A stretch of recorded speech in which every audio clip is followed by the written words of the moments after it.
Welcome to this special interview here in the beautiful Bathurst, right outside Mt Panorama, as you can see behind us. I'm sitting down today with Cameron Crick of Cameron Crick Racing to talk all things motorsport. And the wonderful thing about this is we are a technology company. Cameron, welcome to this conversation. Well said, Adrian. Thanks for the intro, and happy to be here. Here we are at Bathurst. Nice afternoon we have ourselves here. Maybe we take a little moment to talk a little bit about you and your history here as well. So today we have the pleasure of sitting down with the one, the only Cameron Crick, a talented race car driver whose journey we've proudly supported for the past 6 years. Cameron has risen through the ranks and is now a co-driver in the Supercar's main game, earning recognition and absolute wonderful sponsors along the way. As our company has grown from a small team of 3 to a robust group of 16, Cameron's progress has mirrored our own expansion, and we're excited to delve into his experiences on the track and beyond, and to share some insights into how our partnership has evolved over the years. Cameron, mate, thanks so much for making the time to be here today. And No worries. we're obviously here at beautiful Mt Panorama. Where do we find ourselves actually here to get this beautiful view? Yeah, thanks for having me, Adrian. This is a whole heap of fun. I'm stoked we get to do it here. Luckily, Robbo, whose property we're on here, he's given us the keys to the place today. We've had many good times here over the years, and no better place to do it underneath the Mt Panorama sign at Robbo's and have a bit of a yarn about the Avit Group and obviously the journey you guys have had with myself in motorsport. Yeah, indeed. And I think one of the things that people don't understand about the Avit Group is we've also got some of our team members who are mad into motorsports, hence how we came up with a sponsorship to begin with. And, you know, to see all levels of motorsport, which previously I didn't even have any idea into, and I still am such a junior novice as to how motorsport works and how all the different levels work. I think we started out sponsoring you when you were in the 86s, yeah? Yeah, correct. Yeah, that was probably 6-7 years ago now, Yep. maybe. So what's your journey been like from motorsports? Obviously, someone has to have a start in motorsports. Someone has to start in everything. Where did you start with motorsports? Yeah, so very early days. Actually, I raced BMX when I was probably 7, 8, 9, and obviously always loved racing. Played footy for a long time after that, but obviously the financial side of motorsport's very hard. You know, we don't want to harp on too much about all of that, but yeah, it was very hard to get into. Obviously, luckily for me, our family grew up into it, and Dad raced, and both my grandfathers raced professionally, so it was always there, and I always loved it. And another thing, obviously, being at Robbo's, I think I've come to every Bathurst since I was maybe 11 or 12 or something like that. So I've always followed it, and started karting a little bit late, which everyone generally does, starting go-karting, and I think I was maybe 14 or 15 or something, and the journey has grown from there. Karting and 86s and a bit of Porsche racing, Trans Am, Super 2, and Super Utes, if I said that or not. And here we are getting a co-drive in Bathurst this year. And as you said, Avit have been a big part of the journey, and as the business grown, I've probably grown into bigger and better categories, and it's been great. That's absolutely wonderful to hear that journey right from BMX into karting. That's how, obviously it was within the family, which is awesome. And, similarly with us at the Avit Group, we're a family-ish business. We're not really a family, but we all have the love of what we do. Going into motorsports, as you said, it's not really a cost-effective hobby. Let's say that. So obviously sponsorship's pretty important to you. How do you manage that? So obviously driving was the absolute passion. Sponsorship is something that happens. And how do you find that relationship between the passion of what you love to do and bringing that into the wider sphere of sponsorship? Yeah, not gonna lie, it's been a big challenge.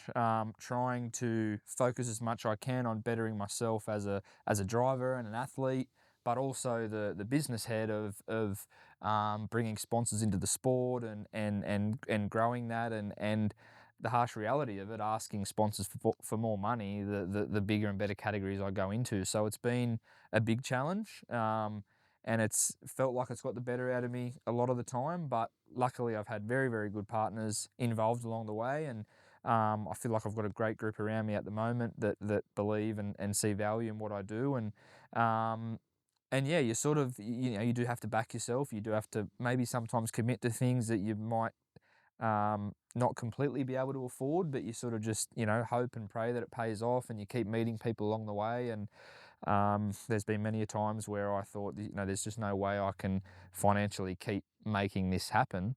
But it's just one of them things, isn't it? You persevere, you love it so much, and you chip away. But what I've learned in the business side and the sponsorship side, hopefully it can pay off no matter what I do down the track, and the businesses I'm now involved with, and what I've learned, and I enjoy that business of motorsport. But I guess still trying to focus as much as I can on bettering myself as a driver and focusing on that. And I still have, some key people in my corner that remind me, hey, we know you're good at the sponsorship stuff, but you're also a good driver. Focus on that too. You don't just let that slip away. So it's a juggle. It's a big juggle, but it's a challenge, and I enjoy it. And you just got to keep chipping away. So obviously there are challenges with what we do. We come across these hurdles all the way. We had technology die for us today, phones dying and cars misbehaving.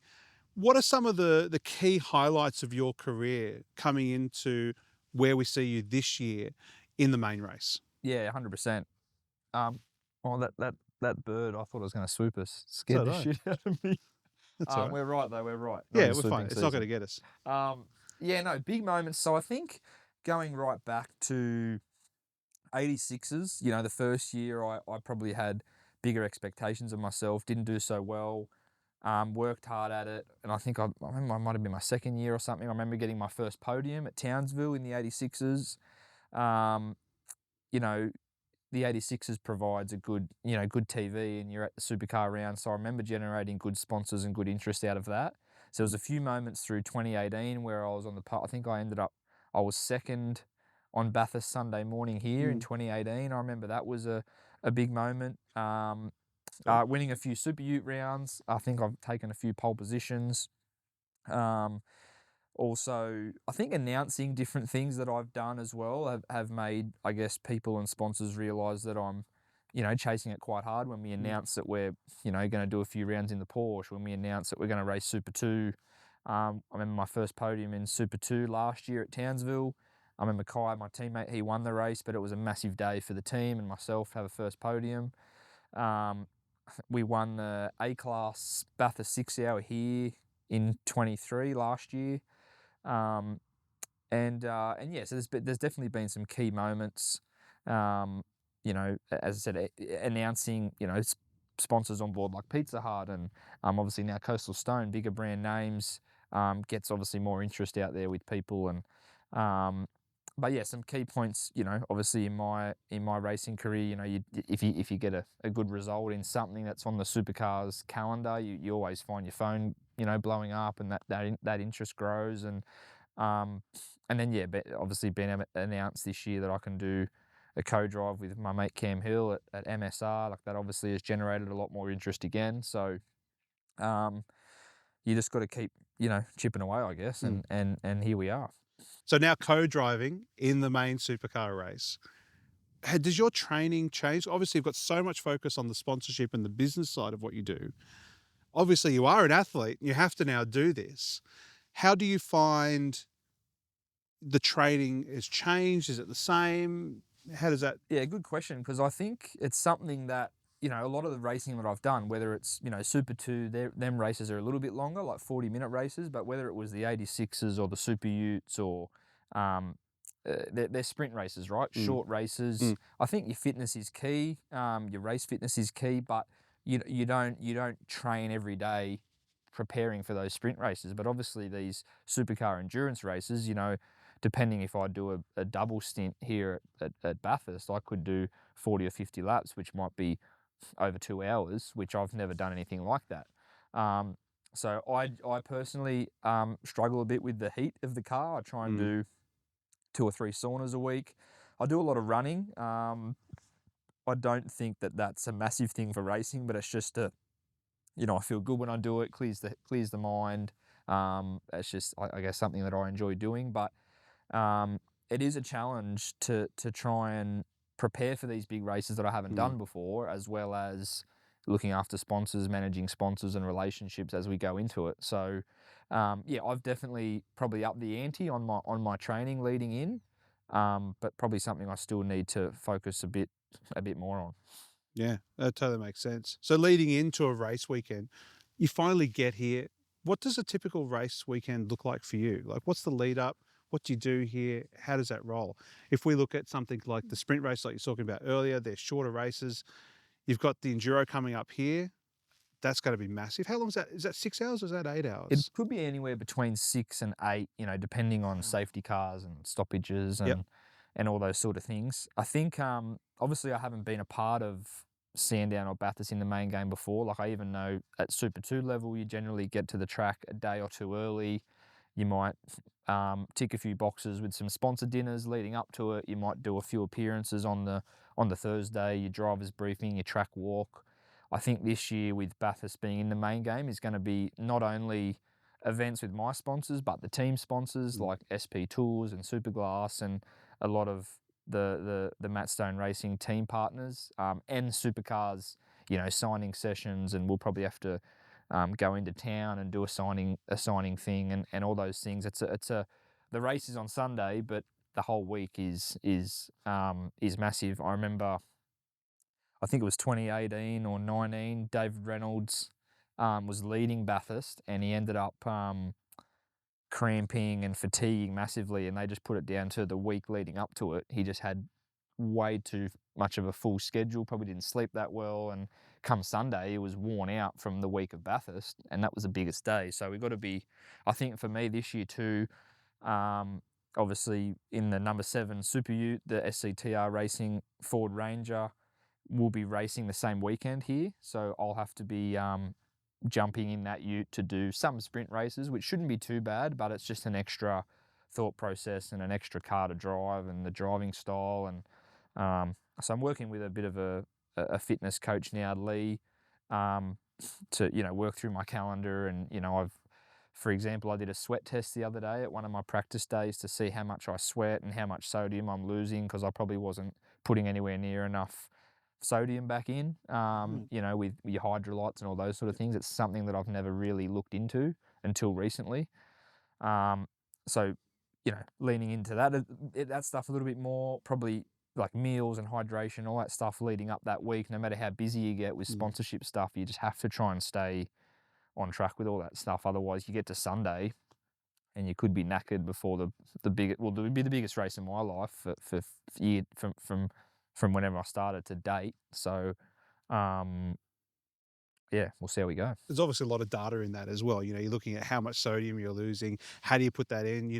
You've got the telemetry on the car and you've got the telemetry on your body as well. And obviously the toll that it physically takes on you, both mentally and physically, obviously, with what's changing, that's like really pushing it to the nth degree of peak performance. How do you find competing at that level where you're, like, obviously this is your first year in the main race? How does that compare to where you've been? How does that change your perspective now on what you've got to do for yourself? Yeah, I think it's I guess I'm going into it quite open minded. I think Cam Hill's doing a really good job, who I'm co-driving with. The cars have been really good, so I trust that I'll be in good equipment, and I back myself to do a solid job. But I know everyone that's racing in Bathurst, main driver or co-driver, is a fast race car driver. So Yeah. whether whoever's in front of you or behind you, there's good drivers around you. Not taking anything away from other categories I've raced. Super 2 is a very high level, but other categories you race, you're probably not at. The whole category isn't stacked full of high level drivers. Not taking anything away from anyone, Mm. but I think in the main game, you're just going to have to be on to your pit stops and how fast you attack your pit lane speed, which I've never had to do. We don't do pit stops in Super 2, right? So all these things I'm going to have to learn and be very aware to. And, we're doing a endurance test up at Queensland Raceway in a few weeks, and we're going to do pit stops and driver changes and all these things that I've never done before. So I'm Mm. trying to absorb as much as I can from Cam and Nick, who are in the main cars at the moment, and try and, I guess, be as sharp as I can, because I think when we start practice on Thursday, I think every driver, main driver or co-driver, is feeling how I'm feeling. It's Bathurst. They want to attack it. They want to be up the front. So it's, you have to be so aware and onto it as soon as you turn up. But you also can't push too hard and everything straight away. Being Bathurst, you've probably seen a little bit about the place now. Mm. It's a concrete jungle, and there's very blind corners, it can catch you out very easy. And me being my rookie year, there's going to be a fine line. So there's lots to take in, but yeah, going into it quite open-minded, and luckily I'm, good mates with Cam Hill, who I'm driving with, and I feel quite relaxed now. But I'm sure come Bathurst week the nerves will kick in. Yep. So obviously, teammates you drive with, but there's also a larger team behind the scenes. How important is that team to your success on the track? And I know, like, you see guys when they get on the podium in supercars, they always thank their team, and you just sort of think, oh yeah, that's sort of what they have to do. But now being involved in a main game team, like I know the level that Eggleston went to in Super 2 and the team that they built around their Super 2 cars. I love being involved with that, and that taught me a lot, and having good teammates as well. But now being in the main game, like the work that the mechanics, the engineers, the data engineers go to, every single day as a day job now. I've been up at their workshop. Like they've got an old Ford Falcon that they do pit stop practice with every single day. Like just Wow. so that, let's just say the guy that's changing the right rear tire, he's doing that right rear tire change every day at work. He might not actually do that in the race for another month, because Tasmania is not for another month, so to speak. But the mechanics and the engineers and the detail that the teams go to is, well, the drivers, I guess, do the easy part, just jump in and drive, as much as it's hard. Um, the teammate plays a massive role, and the detail they go to, and then you think of Formula One and all those, IndyCar, Yeah. NASCAR, that's bigger and better than supercars. You just think it's craziness.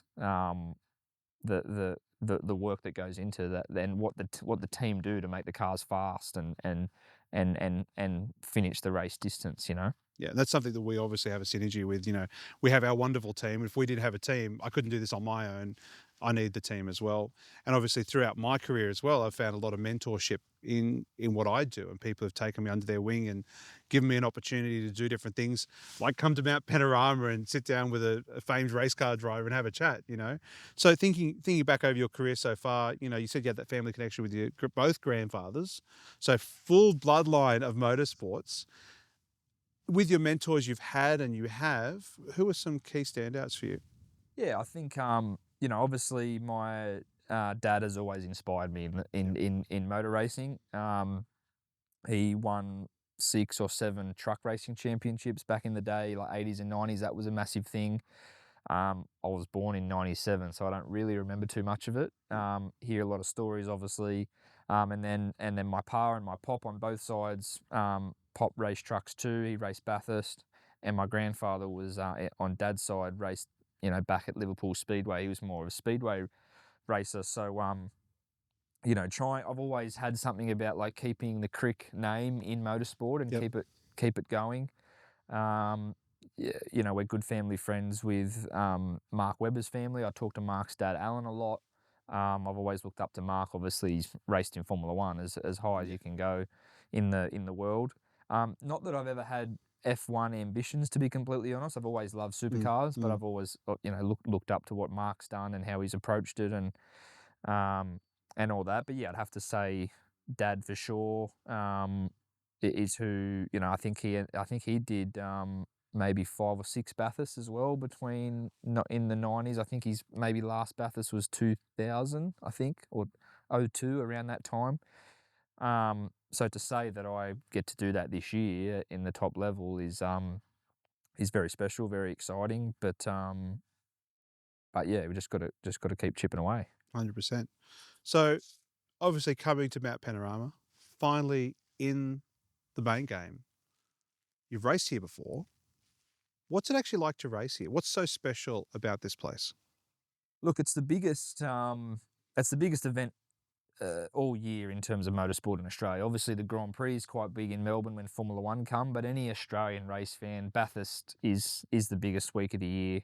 Even when I've raced 86s here, Utes, there's a feeling about the week of Bathurst that is just different to all the others. I think, you know the history of the place. You know how, it's the fastest track we go to. It's got the fastest corner, which we're sitting right at, basically.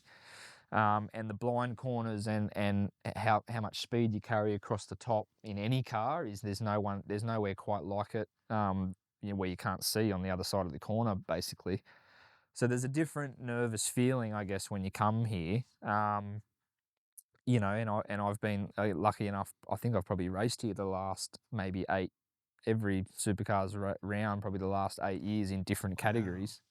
But I've always been here at Robbo's on Bathurst Sunday watching the race. Once whether it's the 86s or the Utes or Super 2, we've packed up for the weekend and we're enjoying the main race with a coastal stone in hand.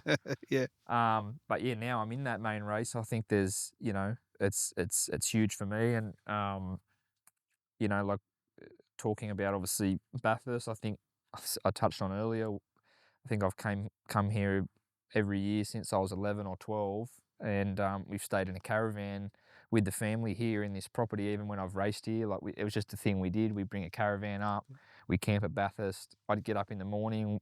Sometimes I'd have a golf cart here. I'd go down to the pits, do my session, come back up here for lunch, and there's always an excitement around Bathurst. You just do it differently to other rounds. And I think talking to the average fan or someone that maybe doesn't follow it so much but knows about it, they always know when Bathurst's on. They always touch base with you, and you can tell that they're watching Bathurst more than other races. So Yep. um, it's the race you want to win, and to be a part of it this year is very exciting. Well, it sounds like an aspiration and a goal to win, right? Yeah. What are your goals and aspirations? So obviously getting to the Supercars main game, you've started your foot in the door there. There's a long road of career ahead of you in Supercars. You touched on you didn't want to go into Formula One. Is Supercars where you want to hit? Yeah, like I've always dreamed of racing supercars. I definitely think the last few years there's been times where I sort of thought, oh, maybe the supercar dream mightn't come together. I might just race the Utes or do things that I can still race and love it, but maybe the supercar thing won't happen. Obviously this year it is, and it's not that I ever thought it was, I guess, dead in the water, but it's we spoke about before the financial side of getting to supercars and then maintaining the sponsors and doing all that. It's a really hard thing. So there's definitely been times where I'm like, okay, I'll just race something that's not as expensive and I can do it properly and have a bit more fun. But the last 18 months, I feel like I've um, pardon the pun, shifted that gear in terms of still chasing the supercar thing and possibly I'd love to have a few good years of co-driving, then maybe get a seat in the main game as a full-time driver, or being a solid co-driver. I look at guys like Warren Luff, I've got a lot of time for Luffy. He's still a co-driver now in supercars. He's done it for probably 20 plus years, and he's a rock solid co-driver that a lot of teams have always wanted Luffy as their co-driver. I see myself doing that, but I also I like the idea. Obviously teams can change, and you could get approached from other teams. But at the moment with Matt Stone, I like the vibe and the environment and everything that they're doing there. They've got great mechanics, great engineers. They've got fast cars, but they're probably one of the most budget teams. Mm. So I think I've got a lot to offer there from a commercial point of view, bringing some of my sponsors in, um, growing that team from a commercial side, their merchandise, more corporate events and their factory tours, bringing people in and growing that a little bit more. Not that they're doing a bad job of it at all, but it's really only Slade, the young fella there, and Matt probably doing it themselves. I'd Mm. like to try and help with that and grow that. And they've even said like their focus is having fast cars. Like Matt, who owns the team, he's an engineer, he's a mechanic. He likes getting his hands dirty. He probably hasn't had that commercial background that I feel like I can bring. So I feel like there's an opportunity there growing as a co-driver. I want to drive for as long as I can, no doubt. But there's obviously a commercial side there that I'd like to help with. But I'd also, I went on a American holiday earlier in the year and I seen my first ever NASCAR race, and that was a part of me now. I'm just like, geez, I'd love to race NASCAR or be able to do that. Or, so yeah, I think keep trying to better myself as a driver, staying fit, but also growing that commercial side of the sponsorship. Mm.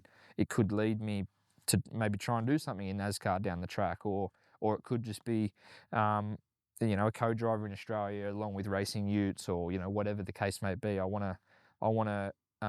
I definitely feel like I'm good enough to be doing it and to make a career out of driving. But as we spoke about earlier, like that, you don't stay young forever, and there's got to be a life after it. And I think working with a team like MSR commercially could be a good option for me too. Mm. I think it's interesting you mentioned NASCAR as well. One of the most, from the outsider's point of view, a very simple race around in a circle or around in an oval. But there's so much technology packed into motorsport in general. We talked off camera about F1 and the amazing things they're doing there. Are you seeing that trickle down through all the other codes? Yeah, so I think the telemetry involved in the sport is something that I'm not massively up to speed with, but learning more and more about. I guess not that I was around back in the 70s or 80s, but back then it was more off the drivers just spoke on bum feel, how they felt the car. They relay the information back verbally. Um, the telemetry in supercars is a massive eye opener for me, and we still don't have anywhere near the telemetry like Formula One does. Um, a part that obviously Avit Group have played over the years with telemetry. For example, you guys having an involvement with our telemetry this year just in our Super Ute program. We don't have live telemetry in the Super Utes, but we can plug into the car afterwards, download the driving data, my throttle percentage, my brake percentage, what the car's doing, how much understeer, how much oversteer, the engine, the temperatures, is it getting hot, isn't it? We can put that all up on the Avit telemetry screens and go through all that, as well as my driving footage. We've got cameras in the car that we have to legally have every race to record. Yeah. If you're in an accident with someone, sometimes the TV mightn't be able to see who's in an accident, so your cameras in the car can view that. So we put that up on the telemetry as well, and we can review all that. Um, so even the level of technology we have for the Super Utes is not even close to supercars. Obviously now, being a co-driver in supercars, a few test days and ride days I've done, excuse me, they can basically see what I'm doing live. So there's live telemetry. There's probably double the amount of screens that we have to the Utes, and they can see everything we're doing live, where we are on the track, our sector times, our with the Utes and stuff like that. You can still see our brake trace and our throttle trace, but you can't see it live. Where in supercars you can see it all live. So like for example, the other day when we're doing a sponsor ride day at Sydney Motorsport Park, I probably went down the gears a little bit too fast into turn 2, and I had the over rev alarm come up on the dash, which generally you see if you've down changed too early. And I was sort of quietly hoping that no one saw it because I was down at turn 2. I wasn't really near anyone. And then within 5 seconds, the engineer comes on the radio and says, "Hey mate, we don't need to be down changing that fast on a ride day. Let's just cool it down." So you can't get away with anything. As I said, the Avit Group have been a big part of the telemetry with our team, and being able to view things and see things instead of just working on a laptop. Mm. I think we've probably upped the level of telemetry with the Super Utes this year. Some teams just work off laptops. Now we've got the telemetry, as I said. But the level that's grown to over the years is massive, and I wouldn't even begin to imagine what Formula One would be like. Yeah. So obviously that's the top end of town.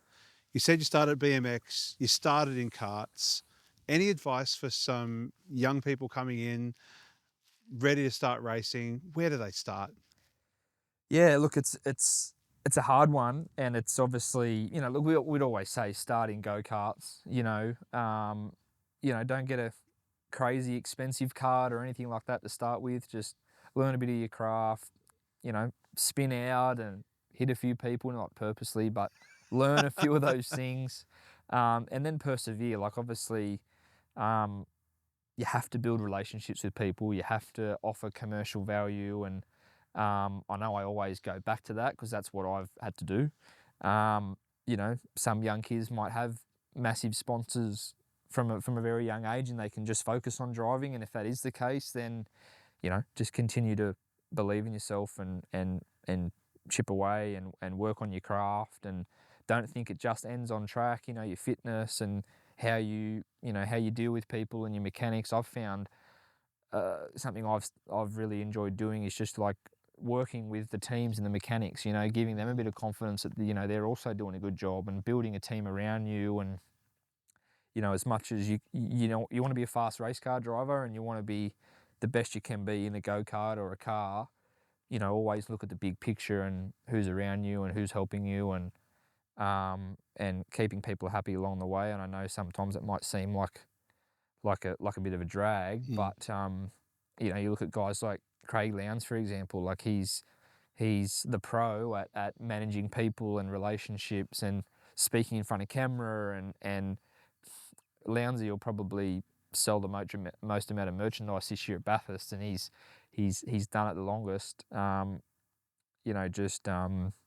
remember some mechanics in Super 2 were telling me that Scott McLaughlin was really, really good at building a team around him, and like always just offering a coffee to the mechanics before he goes into the workshop, and just giving him the time.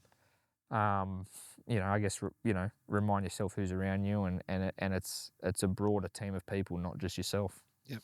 It's interesting, again, the dichotomy and the similarities that we have, are quite stark. I think the similarities that we have are quite amazing when you look at leadership, longevity, and, if you do the right things, you get legend status. And hopefully we can see you get to a legendary status as you progress your career, which is a long career, because as a swimmer, as we were talking before, the Olympics are on, swimmers, 28, 30, that's about it. Who's the oldest racer in motorsport now in supercars? Like in Bathurst this year, you'll have guys like Warren Luff, Craig Lowndes. They're into their 40s, late 40s, I'm pretty sure. And it's I spoke about this with you off camera briefly about when you're playing rugby league or you're swimming or whatever, you train every day, and I guess the younger you are, your body's more fresh, and the better you are, basically. But with motorsport, so much of it is because you're going so fast and you're racing against other people, you don't get to do that every day.